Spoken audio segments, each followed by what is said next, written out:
మనం అహోబిలంలో ఉన్నాం. దగ్గర హరినగరం అనే ఊరు. ప్రశాంతమైన వాతావరణం. ఒకసారి పరికించండి. వెలుగు వెళ్ళిపోతుంది. అందువలన ఇప్పుడు కొంచెమే అయినా పర్వాలేదు. 6 దాటిపోయింది. శీతాకాలం కదా. ఇది అహోబిలం ఇస్కాన్ అన్నమాట. చాలా ప్రశాంత వాతావరణం. హరినగరం. ఇప్పుడు ఇక్కడి నుంచి ఒక 5 కిలోమీటర్లు అట్లా వెళ్తే అహోబిలం కొండలో ప్రశాంతం. పొద్దున్నే ఇక్కడ దర్శనం చేసుకుని మేము వైకుంఠ ఏకాదశికి వచ్చాం. ఇక చక్కగా ఇస్కాన్లో ఇలా చెట్లు పెంచుతూ కేవలం ఇదిగో ఆ వెహికల్ శబ్దం తప్ప ఇంకేం ఉండదు. నిర్మానుష్యం, ప్రశాంతం, ఆనందం. ఆ వెహికల్స్ కూడా రాకపోతే మీరు ఇక్కడ కీచురాల శబ్దం వినొచ్చు. ఓసారి చూడండి. ఆహా, ఇలా మనిషి ఆనందాన్ని అనుభవించడానికే పుట్టాడు. కానీ దురదృష్టం ఏంటంటే వాడి జీవిత లక్ష్యం ఏమిటో వాడికి తెలియదు. అందువలన దుఃఖం అనుభవిస్తూ ఉంటాడు. ఆనందం బయట ఉందా, లోపల ఉందా?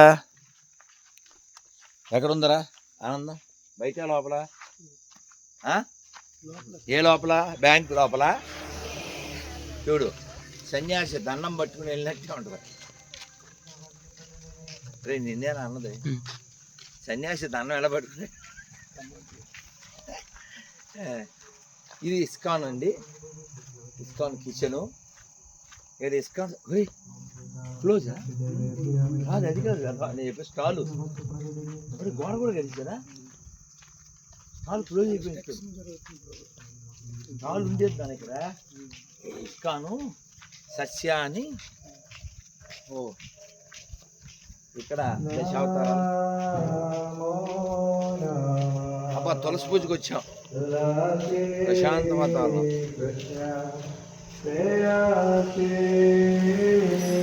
అది ఇవ్వండి, కనెక్ట్ చేస్తా. దేవుడు పైన పైన ఒకసారి తీసా.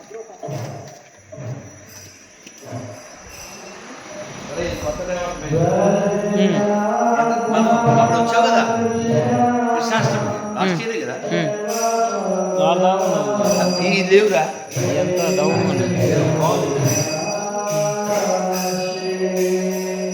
రాధా కృష్ణ